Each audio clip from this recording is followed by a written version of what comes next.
Shalom, kita jumpa kembali dalam Renungan Goshen Mata. Haleluya.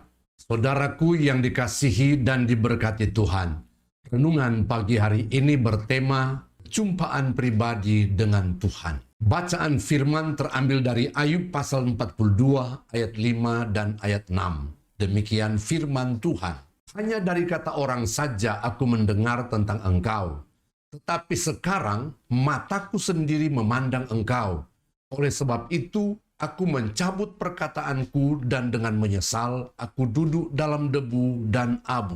Puji Tuhan, hari ini apabila kita bisa percaya dan beriman kepada Yesus sebagai Tuhan dan Juru Selamat, kita patut bersukacita dan bersyukur atau berterima kasih kepada Tuhan karena Ia sudah memberikan kesempatan kepada kita untuk menerima kasih karunia-Nya. Karena firman Allah sudah berkata dengan sangat jelas bahwa tidak semua orang beroleh iman untuk masuk kepada kasih karunia-Nya. Dalam 2 Tesalonika pasal yang ketiga ayat yang kedua, dan supaya kami terlepas dari para pengacau dan orang-orang jahat, sebab bukan semua orang beroleh iman. Roma pasal 5 ayat 2, oleh Dia kita juga beroleh jalan masuk oleh iman kepada kasih karunia ini. Di dalam kasih karunia ini kita berdiri dan kita bermegah dalam pengharapan akan menerima kemuliaan Allah. Dengan kita sudah beriman kepada Yesus dan menerima kasih karunia, bukanlah sebuah pembenaran atau kartu dispensasi untuk kita berhenti di tempat, apalagi untuk berbuat dosa dan hidup di dalam dosa. Karena kita berpikir, yang penting sudah percaya Yesus dan sekalipun berbuat dosa ataupun hidup di dalam dosa, lalu tiba-tiba mati,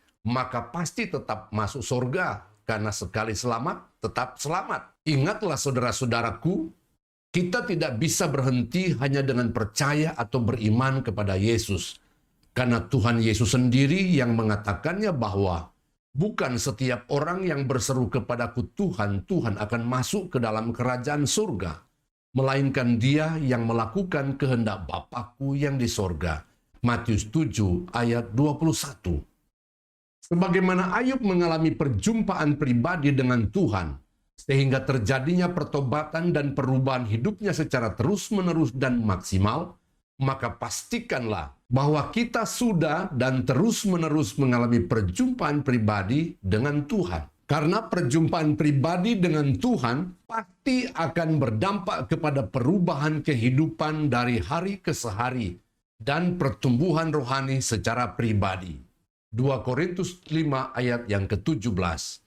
Jadi, siapa yang ada di dalam Kristus, ia adalah ciptaan baru, yang lama sudah berlalu, sesungguhnya yang baru sudah datang. Amin.